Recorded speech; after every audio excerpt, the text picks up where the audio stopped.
Amigos míos, bienvenidos a bordo de este viaje de historias. Y hoy vamos a culminar este ciclo que hemos emprendido con las reinas, las mujeres que fueron determinantes en la historia de Inglaterra.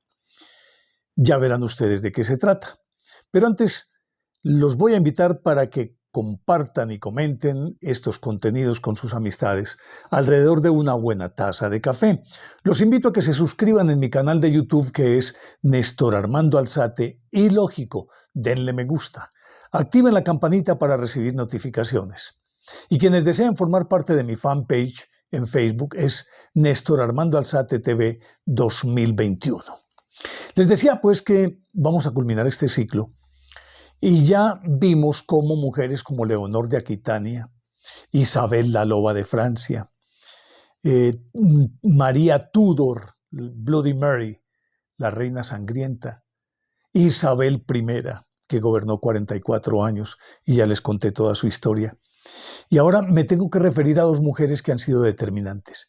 Si ustedes observan, en la historia de Inglaterra no se habla de periodos determinados por un monarca en particular.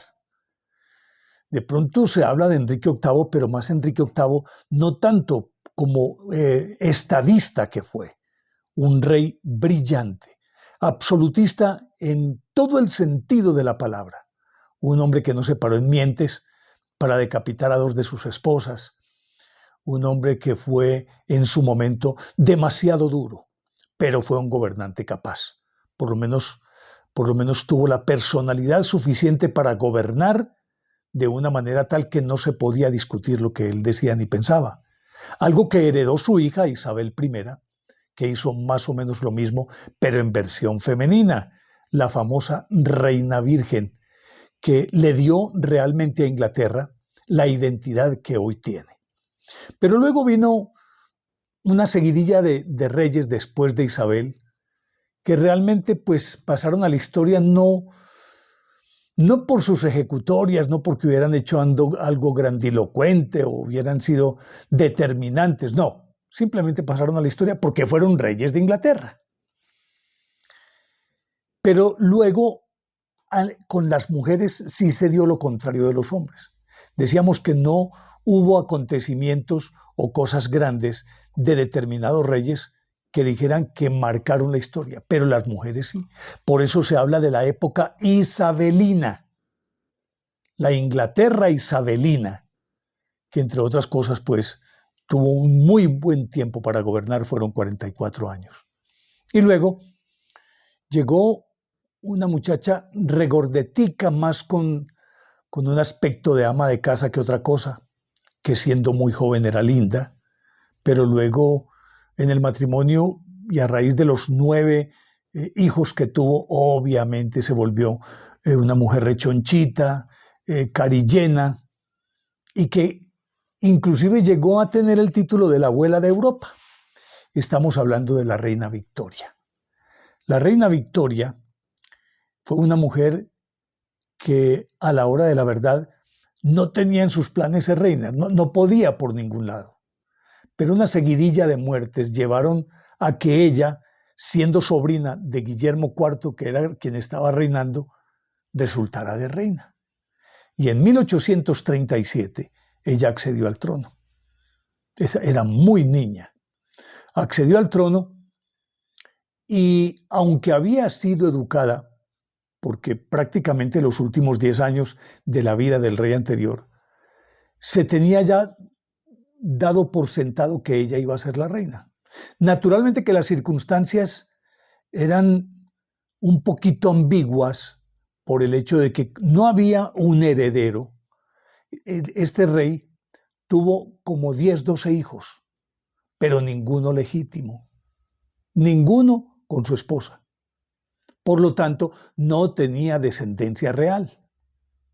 Y sin heredero legítimo, es decir, hijo legítimo procedente de un matrimonio, los otros no podían acceder al trono. No estaban dentro de la línea de sucesión.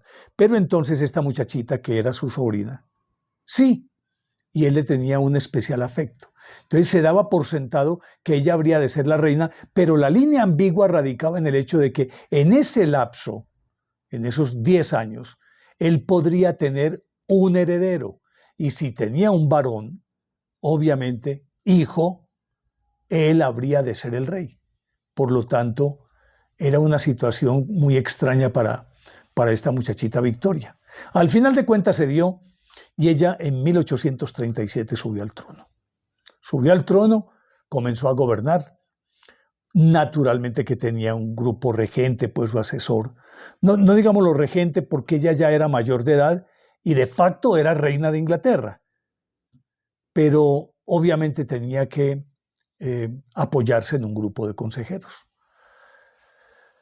En esas conoció a un príncipe, porque siendo obviamente reina de Inglaterra, y desde antes de ser reina de Inglaterra, ya ella como soltera era muy apetecida por todos los reyes y las casas gobernantes de Europa, que todas querían emparentarse con el trono de Inglaterra, pretender el trono de Inglaterra.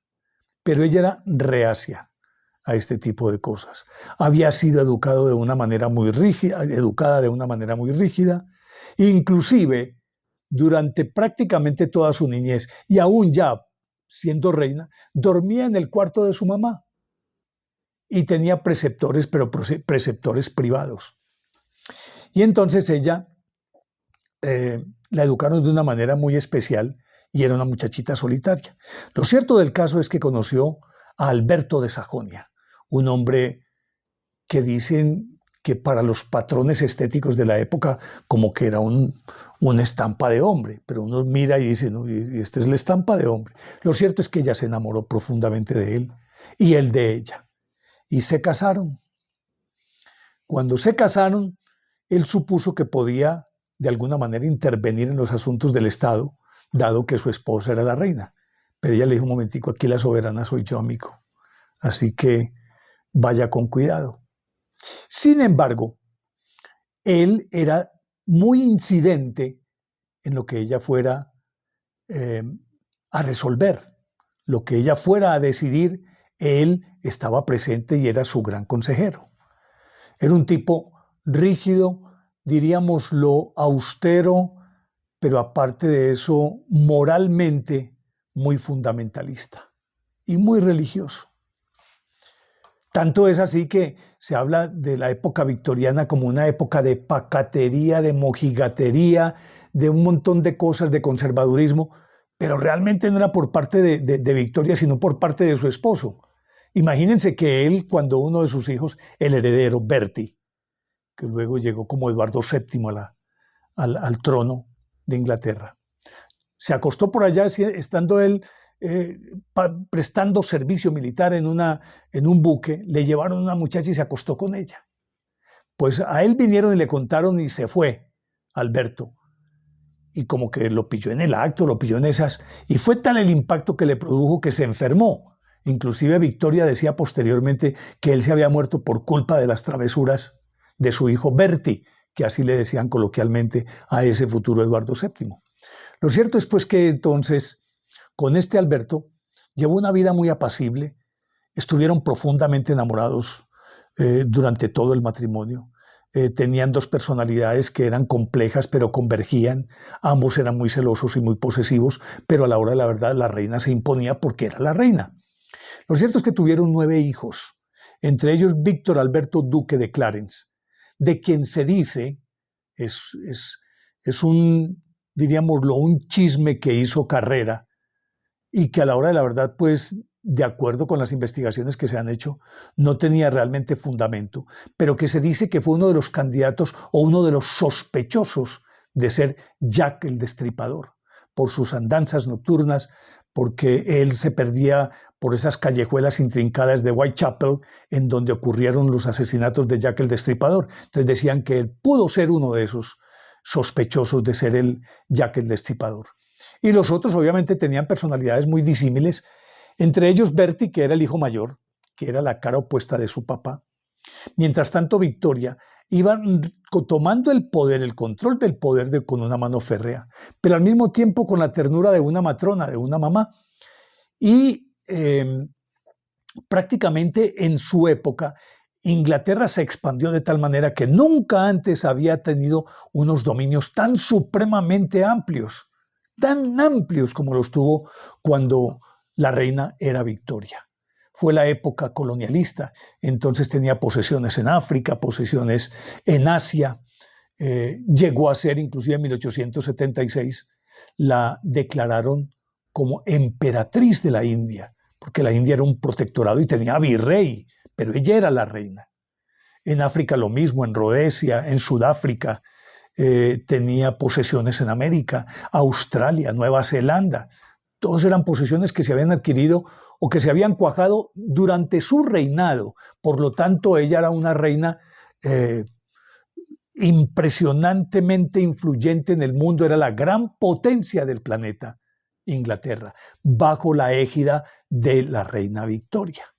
Pues Victoria entonces se convirtió en la figura más importante del mundo político. Y resulta que quedó viuda, creo que fue por ahí en 1860 más o menos, que quedó viuda.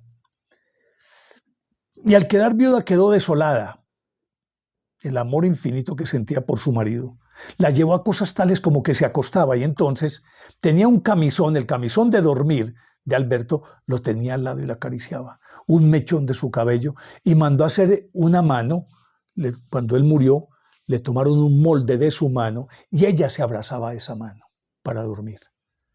Y en adelante vistió un luto que por lo menos por 10 años fue absolutamente riguroso. Después bajó un poquitito, pero siguió siendo luto por el resto de sus días, porque todas sus prendas eran de colores oscuros para guardar ese luto.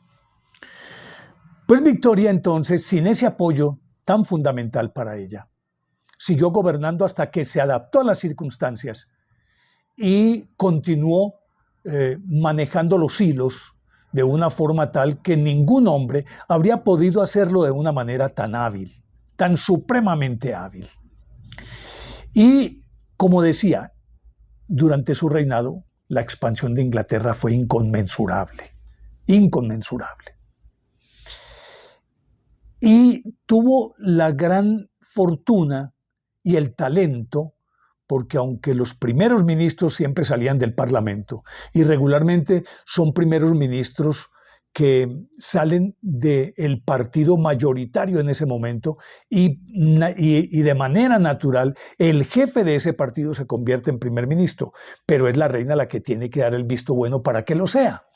Es algo que en conjunción ya está de una manera tan sincronizada que no hay ningún motivo de debate ni nada de esas cosas, sino que todo se hace muy armoniosamente. Ella tuvo unos primeros ministros increíbles, por ejemplo, Benjamín Disraeli, que fue uno de los hombres más brillantes de la política del siglo XIX y parte del XX. Pues cuando murió su marido, ella, que estaba muy desolada, paulatinamente empezó a, como dijéramos, el hombre que fuera como muy decente, a pegarse a aquellas figuras masculinas con las que tenía contacto particularmente los primeros ministros. Se llegó a decir que ella tuvo pues un romance con Disraeli, que era su gran confidente, que era el único que podía llegar y sentársele en la cama cuando ella estaba acostada. Y otros que estuvieron ahí, Gladstone, al que odiaba, pero respetaba por ser un gran primer ministro, que se iban combinando y entraban y salían. Pero apareció en su vida un sirviente de palacio llamado John Brown. John Brown se convirtió en su gran confidente, en su compañía permanente. Iba y venía todo el santo día, todos los días, y a toda hora estaban juntos, desayunaban, almorzaban y comían juntos, se contaban chistes, él tenía la confianza suficiente para no decirle su alteza o su majestad, que es el verdadero título con el que hay que tratar a la reina, sino que le decía, oíste mujer, la trataba de una manera muy coloquial, y comían juntos, como decía, y también tenía acceso ilimitado a la habitación de la reina Victoria. Y se llegó a decir que ellos tenían un romance e inclusive hubo chismes y periódicos sensacionalistas que se hicieron eco de ese chisme de que ella tuvo un hijo con él. y que el hijo desapareció. Pero al parecer históricamente, con todas las investigaciones que se han hecho, eso no fue cierto. Ahora, no significa que existiese esa posibilidad. Lo que pasa es que si yo tengo todo el poder, yo puedo hacer desaparecer todas las pruebas habidas y por haber. Por lo tanto, está también dentro de lo posible. Pero dicen ya que eso no fue cierto. Lo que sí era cierto era que la reina era inclinada a la copa, a doblar el codo. Y entonces tenían un pabellón especial en el que ella y John Brown, que también bebía, se sentaban a beber y hablar, y hasta altas horas de la noche. Pues Bertie, su hijo, que era el heredero, estaba tan celoso de esta situación que mandó a destruir ese pabellón. Él que lo hace destruir y ella que lo hizo reconstruir. Y para que le diera más rabia, le retiró no solo la palabra y sus afectos durante muy buen tiempo a Bertie, y volvió con su John Brown allí. Cuando murió John Brown, ella también quedó devastada como si fuera una viuda. Y al final de sus días vino un servidor hindú, trajeron a alguien de la India, como era la emperatriz de la India. Trajeron un sirviente de allá, muy meloso, muy querido con ella, y ella también se apegó muchísimo a él. Lo que pasa es que le hacía falta esa figura paterna porque cuando ella estaba muy niña murió su padre. Tenía 2 o 3 años cuando murió su padre, no lo conoció. Por lo tanto, buscaba mucho esa figura paterna. Pero lo cierto del caso es que esta Victoria, con su talento diplomático, con su capacidad para gobernar, logró poner a Inglaterra en el primer plano y llegó a crearse lo que hoy conocemos como la Commonwealth o Mancomunidad Británica, de la que forman parte 34 naciones, pero muchas de ellas se han ido independizando, que han querido salir de ahí, y de ellas, de 15, era la soberana. Ella es reina de Australia, ella obtuvo el título de Australia, reina de Nueva Zelanda, reina de Canadá, reina de emperatriz de la India, reina de todas estas islas del Caribe, Barbados, Jamaica y otras tantas ahí. Entonces, ella logró eso a pulso, lo logró ella sola. Y como decíamos ahorita, durante su reinado se acuñó algo que era llamado el espíritu victoriano o la moral victoriana, de la época victoriana, que no se debe particularmente a ella, sino a la rigidez fundamentalista de su marido en lo tocante a la moral, a la ética y a un montón de cosas, tanto que en esa época decir que las patas del piano eran una indecencia. Casi que había que decir que las extremidades inferiores del piano. Y era tal la pacatería que inclusive cuando promulgaron una ley para condenar la homosexualidad, que entre otras cosas, por esa bendita ley, fue que condenaron a Oscar Wilde varios años de cárcel, precisamente porque era un delito ser homosexual. Pero cuando le llevaron esa ley para que ella la sancionara y vio que esa ley contenía también un apartado referido particularmente a las mujeres, ella dijo, no, es imposible. La homosexualidad femenina no puede existir. No puede existir. Entonces tachó toda esa parte y dejó solamente la ley masculina contra la homosexualidad, de la que, como digo, fue víctima Oscar Wilde. Pues bien, Victoria gobernó hasta 1901, 63 años, la reina más longeva, una mujer amada por su pueblo y que llegó a constituir una red tan impresionante de descendientes que se le llamó la abuela de Europa, porque prácticamente los reyes de todas las casas de los distintos países que tenían realeza, que tenían monarquía, estaban emparentados con ella. De hecho, se dice que ella fue la fuente que originó aquella enfermedad famosa de reyes que es la hemofilia, de la cual sufrió el Zarevich Alexandreyev en Rusia. Y varios de los reyes tuvieron esa enfermedad, que al parecer era un gen que ella portaba, la abuela de Europa. Y de hecho, la Primera Guerra Mundial fue entre 3 nietos suyos, que eran primos. Es extraño eso. Guillermo el Kaiser de Alemania, Nicolás II de Rusia y en este caso estaba Eduardo VII de Inglaterra. En todo caso, eran 3 familiares. Pues dejamos ahí entonces esta historia de Victoria. Pero como había prometido que íbamos a terminar este ciclo hablando de esas reinas, aquella época victoriana que llamamos, aquella época isabelina, los hombres no lograron llegar a poner su impronta de tal manera que generaran algo que marcara una determinada época asociada con sus reinados. Y luego de ella entonces llegó Isabel II. Casi que calcado como la reina Victoria, ella tampoco estaba destinada a ser reina, por el hecho de que Eduardo VII, aquel Berti, el travieso Berti, subió al trono como Eduardo VII. A Eduardo VII lo sucedió su hijo Jorge V. Cuando subió Jorge V, prácticamente fue la época de las guerras finales, de la Primera Guerra Mundial. Y luego a este Jorge V lo sucedió su hijo Eduardo VIII. Eduardo VIII, que fue el que en 1936, después de unos 10 meses de reinado, abdicó por amor, porque él decía que no podía gobernar sin tener a la mujer que amaba a su lado, que era una estadounidense divorciada 2 veces, Wallis Simpson, una mujer que se traía sus artes en el terreno amoroso. Pues entonces a ese Jorge V, su hijo Eduardo VI, subió al trono cuando éste murió, pero abdicó.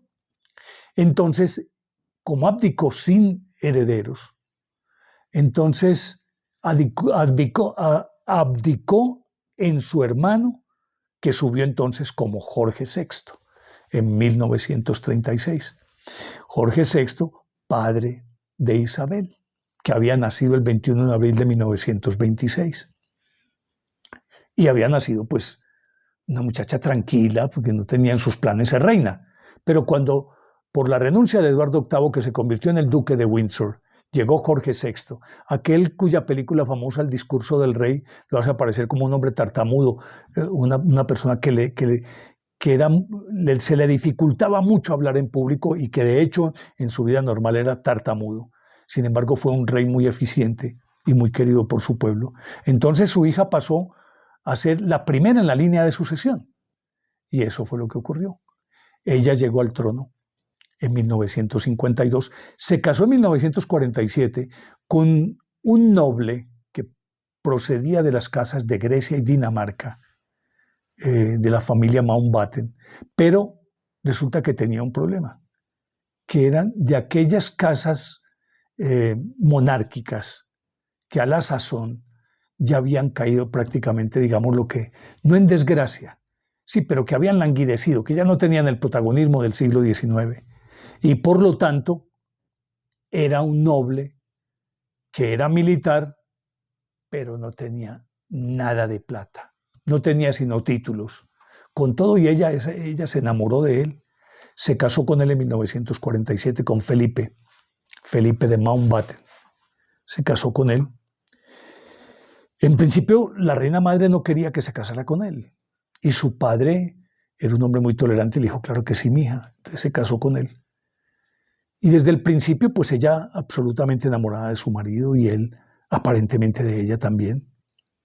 Y debió ser así, porque fue un matrimonio que duró más de 75 años, si no estoy mal. Entonces, cuando ella andaba por África, resulta que pues, su papá se enfermó. Y por allá en 1951 le diagnosticaron un cáncer de pulmón. Y por lo tanto se decía que la enfermedad ya muy avanzada le dejaba sus días contados. A ella, que la habían preparado con preceptores particulares, es decir, no tuvo esa educación en colegio, sino en su casa. Y en su casa aprendió, se especializó en leyes constitucionales de Inglaterra y en otras áreas, muy bien formada, una mujer brillante, supremamente inteligente, y que a decir de Winston Churchill, que la conoció siendo una niña, decía que era sorprendente el aplomo de esta niña con 3 o 4 años. Es decir, que tenía porte, talante y actitud de reina, y todavía no se pensaba que ella pudiera gobernar. Pues bien, el rey se enfermó en 1951 y murió empezando febrero de 1952. Ella estaba de gira en representación de él porque en la parte final, en el tramo final de la vida de Jorge VI, ella fue la que lo representó, la fueron preparando para que ella, en el momento de ser, de convertirse en reina, tuviera los argumentos y las herramientas y el conocimiento suficiente para comportarse como reina. Entonces estaba en representación de su padre en una gira que la llevó por Australia, Nueva Zelanda, y luego estuvo en África, y en África recibió la noticia de la muerte de su padre. Se tuvo que regresar. Y de facto, obviamente, muere el rey, a rey muerto, rey puesto. Ha muerto el rey, vive el rey. Ella inmediatamente llegó como reina. Estaba realmente muy joven. Y entonces subió al trono, pero su coronación apenas se vino a dar un año y 4 meses más tarde, en junio de 1953. Accedió al trono en un momento crucial, porque ella, al papá le tocó afrontar toda la Segunda Guerra Mundial. Pero ella, entonces, como ya era una adolescente en aquella época, y debía ser así, aunque se las llevaban a ella y a su hermana Margarita, que eran las dos únicas hijas de este rey, las llevaban de un castillo a otro durante la Segunda Guerra Mundial, tratando de evitar los bombardeos de Londres. Entonces la tuvieron en Balmoral, en otros castillos alejados, en las que siempre estaba su preceptor. Pero entonces, como una forma de vincularla con su pueblo, ella voluntariamente se prestó para trabajar durante la guerra en un batallón especializado en transporte o algo así por el estilo. Aprendió a manejar mecánica, hacía de todo. Y esta mujer de armas tomar entonces se ganó la admiración y el respeto de su pueblo. Y cuando entonces accedió al trono, era un momento crucial en que necesariamente se estaba realizando la recuperación económica e institucional de Inglaterra. Es decir, todos los países que estuvieron en la Segunda Guerra Mundial quedaron devastados económicamente. Por eso se conformó, recuerden ustedes, el Plan Marshall de Estados Unidos para asistir a Europa para que se pudiera reconstruir. Inglaterra también recibió demasiado apoyo de Estados Unidos. Y a ella le tocó en ese momento crucial cuando la Guerra Fría ya era como la constante en el mundo. Y con todo eso se supo acomodar muy bien. No acomodar en el sentido de eludir o de evadir, no, sino acomodarse a las circunstancias, aceptarlas, entenderlas y actuar en consonancia con eso. Y eso fue lo que hizo. Entonces ella comenzó a reinar oficialmente desde la muerte de su padre, pero ya coronada en 1953. Le tocó toda esa parte dura. Y vino el proceso de descolonización y muchas de aquellas colonias que habían pertenecido a Inglaterra se declararon repúblicas. Y por lógica extensión, muchas de esas colonias, al independizarse, se declararon también libres de la reina. Ya la reina no era la reina de su país, sino que la sacaron. Y todo ese proceso de descolonización de los años 60 fueron muy determinantes aquellos factores del colonialismo que habían metido a esos pueblos en periodos muy terribles en cuanto a la parte económica y demás, y a luchas tribales, intestinas. Lo cierto entonces es que ella, muy, muy sabia, muy juiciosa, fue permitiendo que se diera de manera paulatina y armónica toda esa descolonización. De hecho, hubo muchos plebiscitos y referéndums en todos los países de la Commonwealth a ver si a ella la sacaban del trono de sus países. Es decir, si se declaraban repúblicas y por lo tanto ya no tenían una reina. Pues muchos de ellos se quedaron con su reina. De hecho, todavía creo que para 15 naciones, creo que era la reina Isabel. La más reciente creo que fue Barbados, que se declaró república independiente, pero habían pequeñas, es decir, eran pequeños enclaves como Tuvalu, por allá en Nueva Guinea, aquí las islas Barbados, Jamaica, San Martín, estas islas del Caribe pequeñitas. Y muchas de ellas dijeron, no, nosotros queremos que siga siendo reina. Por lo tanto, reina de Canadá, de Australia, de Nueva Zelanda, de Escocia,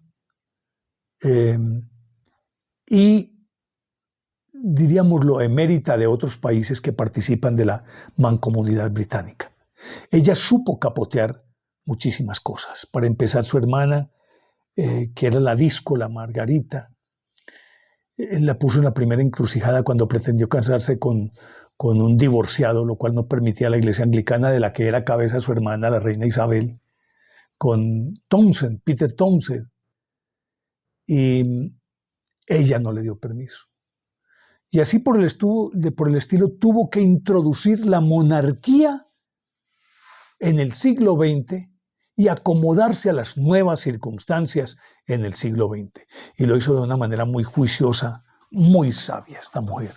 Le tocó capotear el escándalo Profumo, que era un ministro que andaba con una muchachita que al parecer decían primero era prostituta, pero además de eso era espía para los soviéticos. Inclusive eso tumbó, si no estoy mal, creo que el primer ministro era Harold Macmillan, y lo tumbó. A ella le tocó capotear eso. Le tocó capotear posteriormente lo que ella denominó como el año horribilis, que fue 1992. Se divorció su hija Ana de Mark Phillips, Andrés de Sarah Ferguson, Carlos de Diana, y se le incendió el castillo de Windsor. Ella lo denominó el año horribilis. Y con todo eso, Isabel logró como constituirse en el referente de los demás tronos europeos en cuanto a la necesidad de acomodarse a las nuevas circunstancias del mundo. Circunstancias en las que por demás los reyes reinan, pero no gobiernan.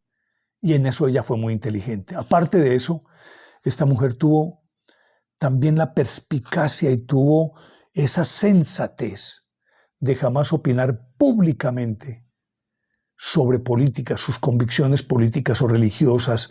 Nunca quiso opinar, sino que siempre se mantuvo al margen de todas las discusiones. Y que no se crea que fue tan blandengue de permitir que ocurriera lo que fuese por parte de los primeros ministros. No, ella los metía en cintura a todos, empezando por el más bravo de todos que le tocó, que fue a Sir Winston Churchill. Ella lo metió en cintura después de la última parte, en el último tramo del mandato de Churchill. Ella lo paró en seco, y así a muchos otros ministros.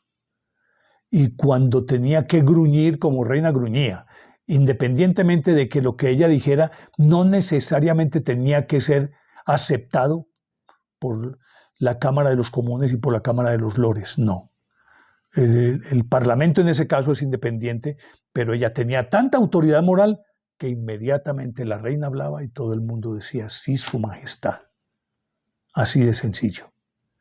Y fue una mujer absolutamente devota y fiel a su esposo, a Felipe de Edimburgo. E inclusive hubo un momento de crisis en la familia, porque cuando en la Primera Guerra Mundial, como la casa reinante era una casa que provenía de Alemania, la Gotha Coburgo, que la traía Alberto de Sajonia con Victoria, y resulta que la guerra era con Alemania, entonces optaron por quitar el apellido y lo cambiaron por Windsor, la dinastía Windsor.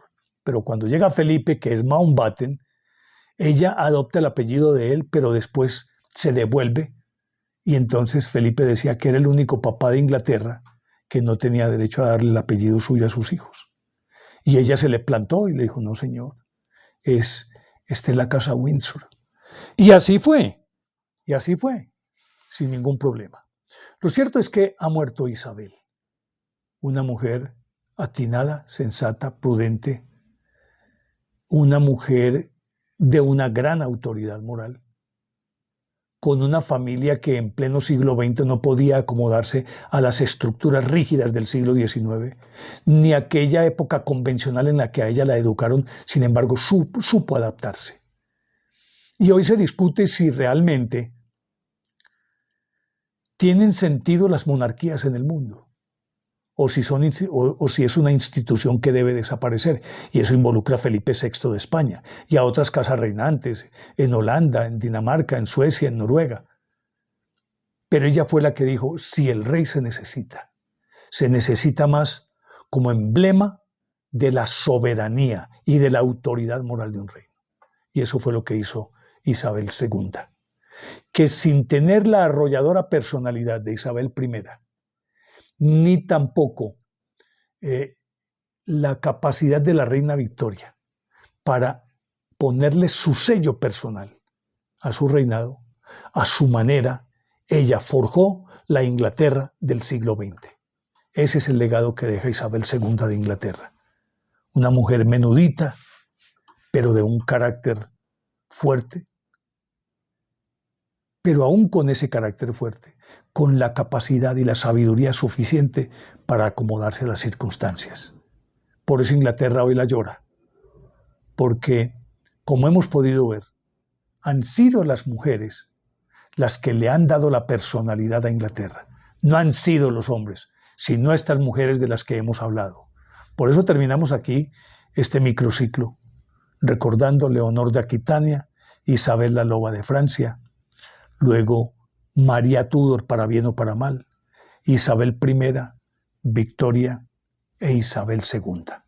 Las mujeres que cambiaron a Inglaterra.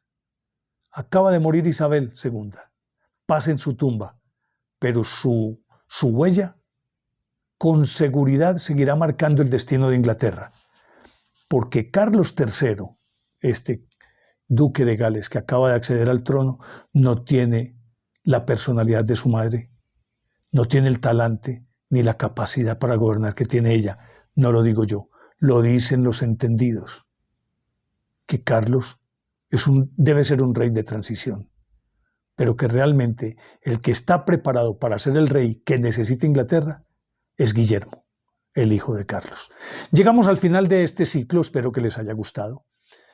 Como les decía, esto es solamente de historia y aprovechando no, porque creemos que es oportuno traer esto a colación para saber realmente qué es lo que está ocurriendo en el mundo y las implicaciones de lo que puede significar la muerte de Isabel en un momento de desprestigio para la casa monárquica de Inglaterra, con un Enrique, hijo de Carlos, que no quiso saber nada de la corte, con un Guillermo muy atildado, muy puesto en su sitio, y con un Carlos dubitativo que carga un lastre muy pesado, que es la muerte de Diana, y con una reina consorte que nadie la quiere.